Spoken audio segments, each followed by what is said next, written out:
Hello, welcome back to Movies TV Mad. You can follow me on Twitter at Movies TV Mad. Smash the like button if you love me. Subscribe if you're new. Please have your say. A very, very warm welcome to Monday's edition of the DC Universe Daily.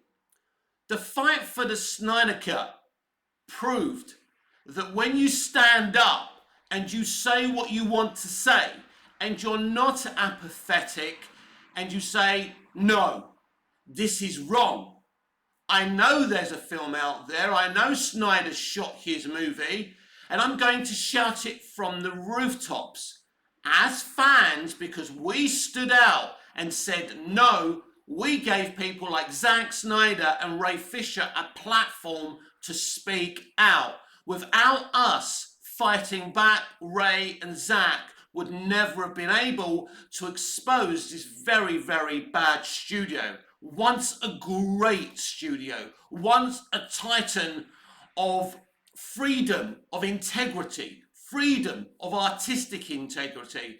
And the tale of Justice League to the Snyder Cut is probably one of the most controversial tales in Hollywood history. But what was more impressive about it is how everyone stood together and formed a very, very special community. Because the Snyderverse fandom are a beautiful, wholesome community. Now, those people you see on Twitter that bully each other, that bully other people who attack James Gunn, they're not the Snyder community. The Snyder community are the wonderful mums and dads that I speak to, the wonderful couples, the wonderful young people I speak to, the people who message me every day and say, Mick, me and my wife watch your show when we're having breakfast over in America. And we have little conversations and it's wholesome. And they're not attacking me because I've said this and that or I then said something else. They watch the show, they consume it, they give me their views, and we have, a cordial exchange in views because that's how sane people work. The Snyderverse fandom are good people, but they stood up and they refused to be apathetic. There's a lot of apathy in DC fandom right now. What's the point of speaking out? You see, if people spoke out in the early 1930s in Germany, Nazi Germany would never have rose to power and there would never have been a Second World War. And all those people wouldn't have been tortured and gassed and suffered. Apathy creates suffering because when powerful, evil people try and do something and you're apathetic, then the blame lies on you. Because this is what rebellions are all about. You either decide to do nothing or you decide to do something. And there's many, many good little boys and girls out there who are apathetic, who do as they're told. And if they think if they do as they're told and they take their 30 pieces of silver, that they will be rewarded. And it's only later on in life when they get older and they're told that they can't retire till they're 70 or 80. And, society tells you, all your life you were told, fall in love, there's someone for everyone, pay your mortgage, be a good little boy and girl, don't speak out, and everything will be all right. But then you realise everything won't be all right. Because what Warner Brothers did to Zack Snyder was disgusting. Has Warner Brothers, through their media outlets, through their social media accounts, ever once given any sympathies to Zack and Deb Snyder for the tragic loss of their daughter? In fact, the only time WB mentioned that poor girl's death was when they lied and said he left Justice League because of her tragic death. Now, Zack Snyder has explained the situation very, very well. And I want you to listen carefully because there's some people who still believe that Zack and Deb left that movie because of Autumn's death. So this is what actually happened. They were pushing that man and pushing that man to create some kind of short, 2-hour MCU, crappy, shitty, colourful movie. He kept on trying his best, but it was never enough. And because of the momentous, horrific event of his daughter's death, he couldn't fight them. So he left. He didn't get up in the morning one day and say, I've lost my daughter, I can't go to work anymore. No.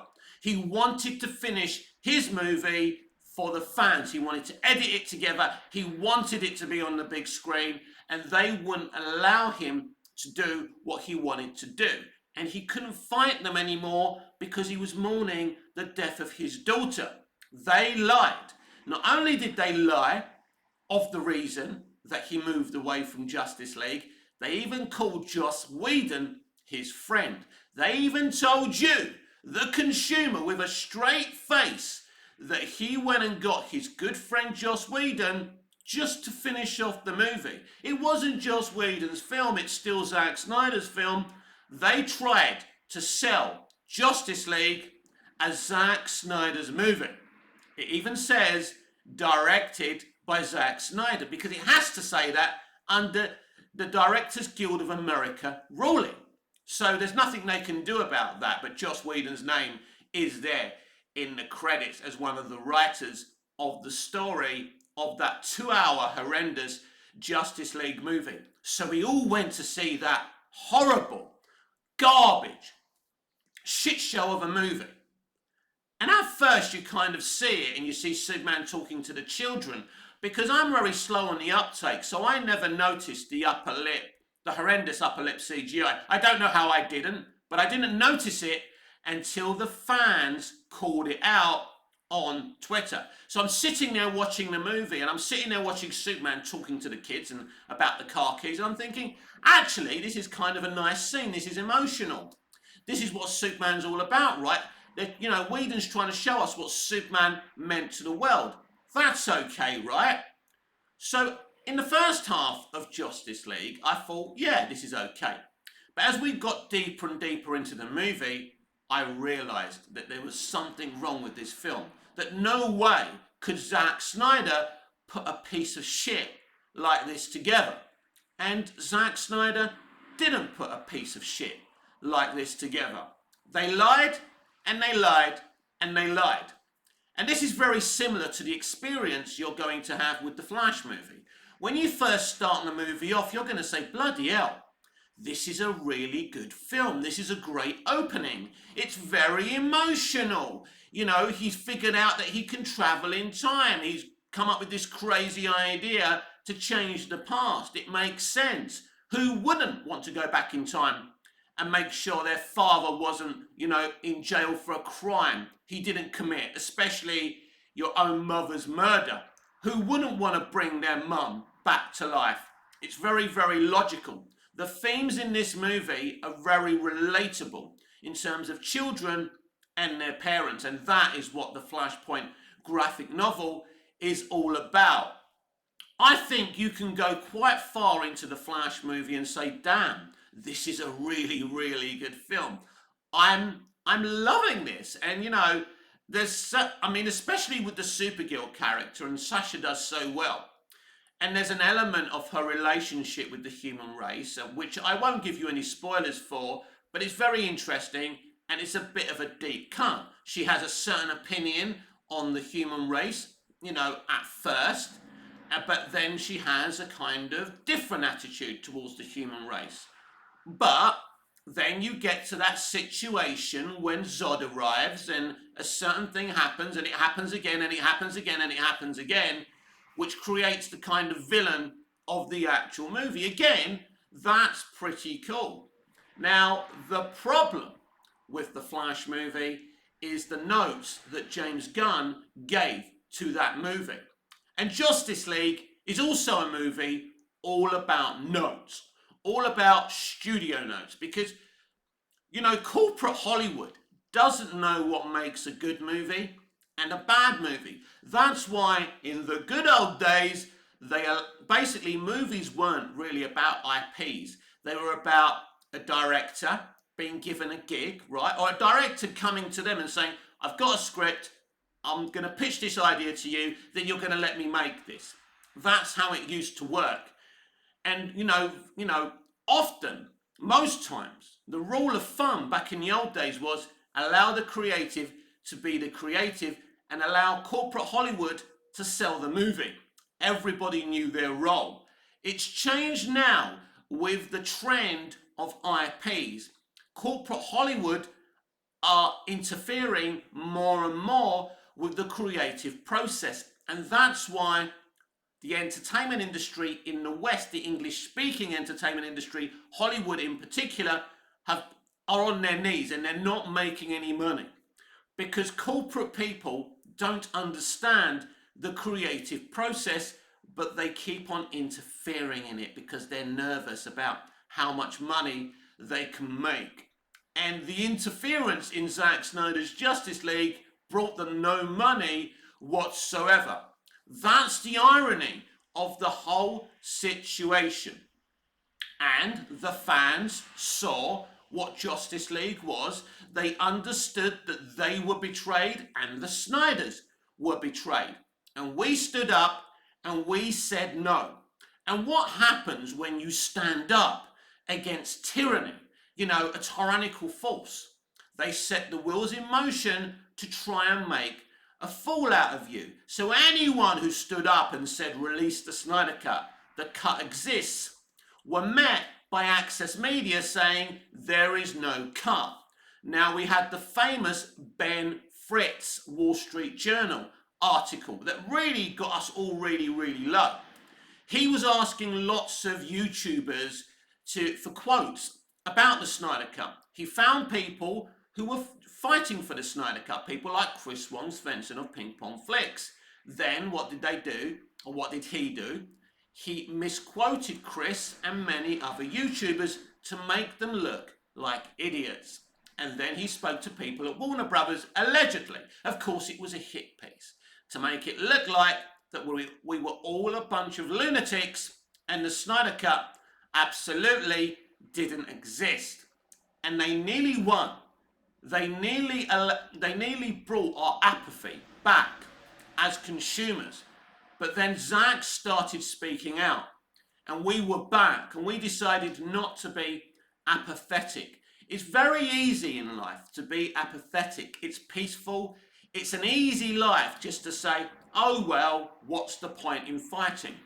As I say, there's a lot of real DC fans out there who don't want to fight, don't want to rebel. Even the people who stood up and said, you know what, the way Henry Cavill was treated was disgusting. And then you get the people saying, you know what, I don't care. He was a good Superman, but there's nothing I can do about it, right? Well, there's always something you can do. Standing up to be counted doesn't always mean you're going to change the thing that's wrong. But it's important to stand up and say your piece and say, no, this was wrong. We all started to accept that Henry Cavill was done as Superman. Then they announced he was coming back. Then James Gunn came in and he wasn't coming back any longer. That was wrong. But I believe that Henry Cavill knew he was never coming back when he did the cameo for Black Adam. It was all about trying to make that movie money. I understand that.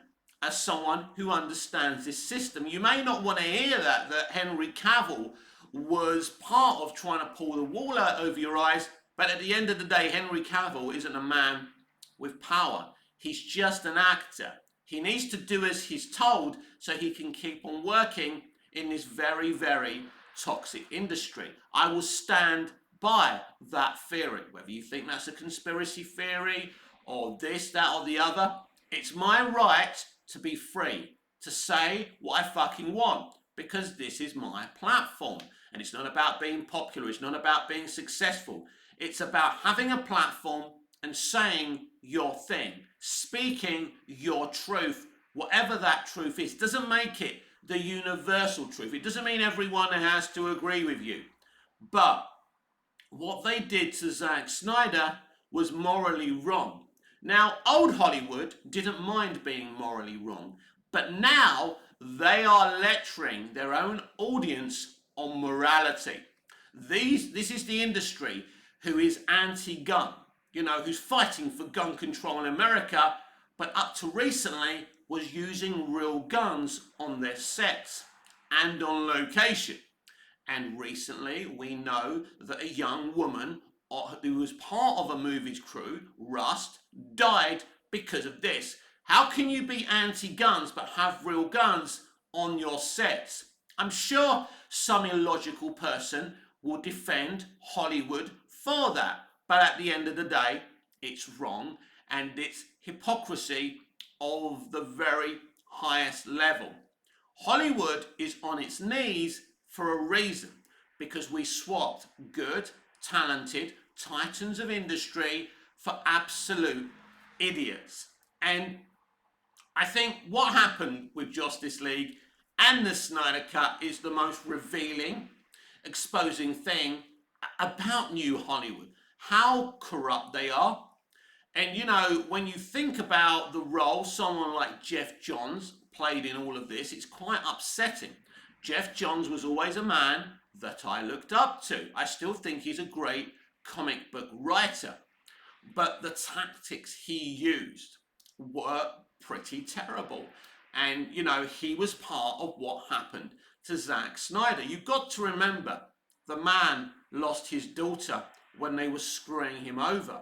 So you don't get to lecture me as one of your customers about morality. You don't get to talk about my male gaze. I'm very proud of my male gaze. I love hot, sexy women. I like looking at hot, sexy women. I have an Instagram account so I can look at hot, sexy women. Get angry about my male gaze. Straight blokes have a male gaze, and that's okay. But you can't be telling us, the customer, off when you're the most immoral people on the fucking planet. You've even got your own fucking police force, the LAPD, that basically cover up all your shit. And we all know that for a fact. If we didn't speak out, we wouldn't have in our collections right now a 4-hour, epic, iconic Justice League movie. Even the people who don't like Snyder and his usual stuff love the Snyder Cut. We went from Steppenwolf in Justice League wearing a fucking bicycle helmet, right, to a beautiful CGI rendering and design of Steppenwolf in the Snyder Cut. And what Snyder did in that movie was beautiful. And considering he barely had a year to render his VFX is stunning. Now, the other day, someone said to me on my live premiere that when we go to the Nightmare Future, at the end of the Snyder Cut, the VFX isn't as strong as the rest of the movie because I was criticising the VFX for the Flash movie. Well, let me tell you something. Even though it was obviously rushed to do that VFX for that Nightmare Future in the Snyder Cut, and you can tell that they had to rush that out and it was very difficult for them, and yeah, you could say the VFX there isn't as strong as the rest of the movie. But I will stand by this statement. The VFX in that Nightmare Future is leaps and bounds better than a lot of what we see in the Flash movie. The thing is with the Flash movie, the VFX is actually inconsistent. Some of the VFX is absolutely stunning and some of it is not. Make it make sense. I don't know how as a studio you release something that's unfinished. Now, when they showed the Flash movie to CinemaCon, they said, you know, they had Andy Muschietti record a message saying, this movie is yet to be finished. Now, we discussed the other day how they delayed the Flash movie and other DC movies so they could get the movie perfect, so they could refine the VFX, because they said they wanted it to look good for us. As I said the other day, what happened? These are the things we must call out the studio for. And as I say, people who are apathetic, and apathetic people get very offended when people like you and me stand up and speak out. They don't like it because they don't have the guts to stand up and speak out themselves. They don't have the passion. They're sheep. They just want to follow the bear. That's the point. And, you know, if you want to be apathetic, I'm not criticizing you for being apathetic, but you don't get to tell me or other fans not to speak out. And we were being criticised for fighting for the Snyder Cut. It's just a bunch of man babies sitting in their mum's cellar, right? In their mum's attic or whatever they were saying about us, right? The usual shit. Well, it was us blokes, right, and women sitting in our mum's cellars that got the Snyder Cut released. Now, for the people who say, well, AT&T released the Snyder Cut, not the fans. AT&T were desperate for something to launch HBO Max with. They needed a launch pad because they didn't have a Mandalorian like Disney did. They weren't organised because they were a shit show. They needed something. What happened was, for them to release the Snyder Cut, they needed to know there was an audience to release it to, because we spoke out and we fought for it and we told AT&T there would be an audience for the Snyder Cut. That's why they released the Snyder Cut. Saying it's AT&T who released the Snyder Cut and not the fans is, what's the word for it? I had the word at the back of my mind. It's like basically saying tomato instead of tomato, right? It's just a way of twisting the narrative. And people will try and put words in your mouth. People will try and say things to win the argument. If we didn't stand up and fight against what they were doing, they would have gotten away with it. Basically, the people who paid hundreds of dollars to have banners flown around the bright blue sky released the Snyder Cut. Brilliant people that have given thousands to suicide prevention, which is the charity that's very special to the Snyder's heart, because their daughter, Autumn, tragically took her own life, and many, many children and people are taking their own lives every day. You know, mental health, suicide prevention, it's a very important thing that we must help to avoid as much as possible.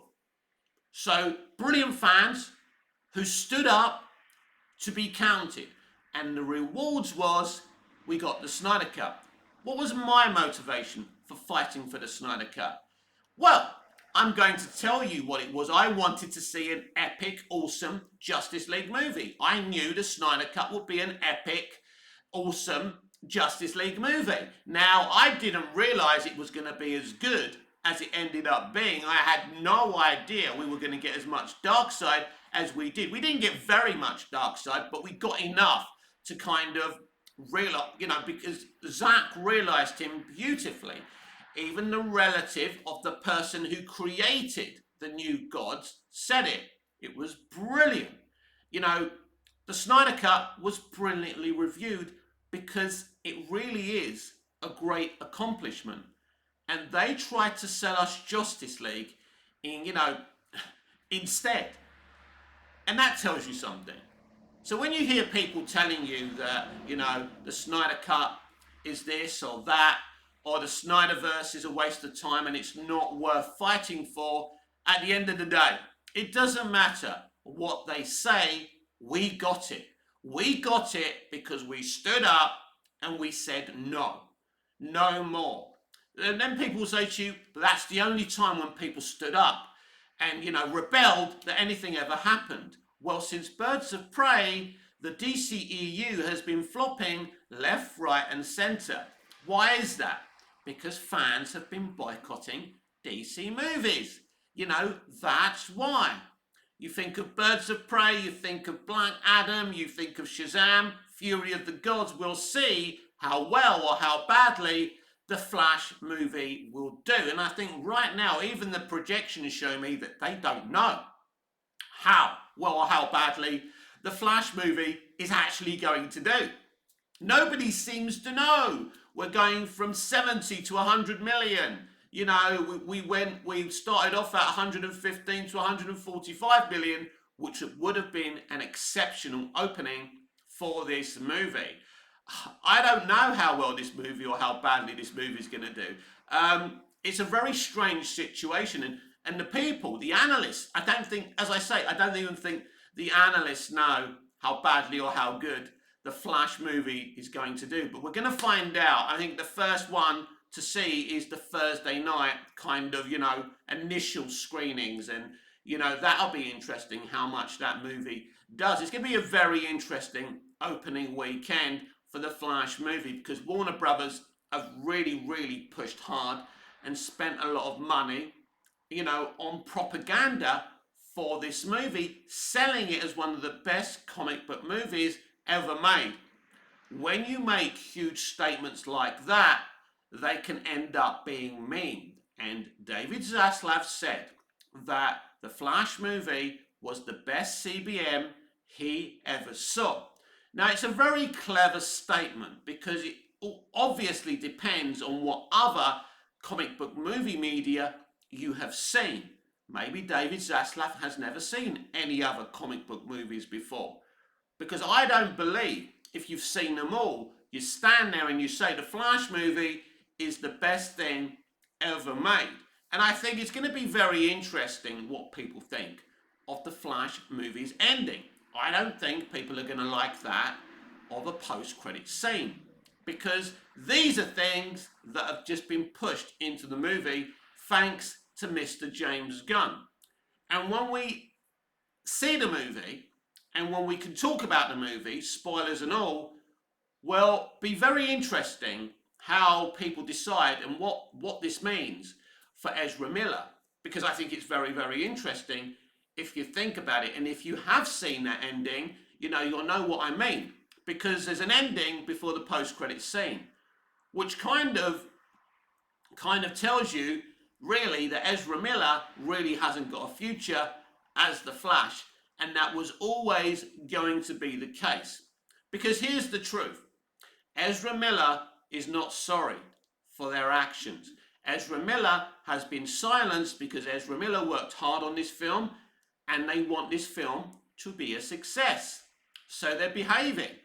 I personally think they're on lockdown right now. And I mean, it will be interesting after this movie's released and it's done what it's done, if they go back to behaving in the way that they were behaving. Very, very interesting. Will he join Bryan Singer in Israel? Because Bryan Singer, who's accused of many, many horrible things, has been protected by the Israeli government. Home from home, right? But this is the kind of industry that, we consume. This is the kind of industry that we spend money on. A very corrupt, toxic industry. So just because I like entertainment, it doesn't mean I like the people who make entertainment.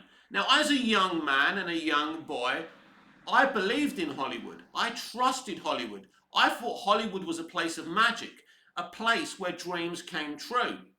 But now when you see these people being so much more honest about it and working in Hollywood and what happens to them in Hollywood, people like Brendan Fraser. What happened to Brendan Fraser is the stuff of nightmares. We're talking about a 6-foot man. If that can happen to him, it can happen to anyone. I don't know if Brendan Fraser's 6 foot, by the way. I'm paraphrasing all that. I'm giving you an example. If a strong man like that isn't safe in Hollywood, would your children be safe in Hollywood? No. So you can't be lecturing the fans, the consumer, on their morality when you have the morality of someone paying for a prostitute, on a bad night. So at the end of the day, standing up and being counted is very, very important. Shouting your truth is very, very important. And that's why, my friends, we got the Snyder Cut, because we spoke out and we wasn't apathetic. But as I say, there's a lot of DC fans today that are very apathetic and try and justify their apathy and try and imprint that apathy onto other people, calling them names, saying they're this and they're that they only remember the things that they don't like. I'm not on Twitter all day talking about Lost in 24 because I dislike them, because they made a great impression on me, because entertainment was about an experience, and it's not about an experience anymore. We got this new age kind of weirdo fans who really don't care whether something's good, bad, or indifferent. Their apathy will kick in and they will justify anything that Hollywood feeds them with. This has been Monday's edition of the DC Universe Daily with me, Mick, your host with the most. Just ask your girlfriends and your wife. Please like, share, comment, subscribe, hit the notification bell so you never miss this beautiful perfection. Smash the like button if you love me, subscribe if you're new. Please have your say. Until I see you again, goodbye. Au revoir. Auf Wiedersehen.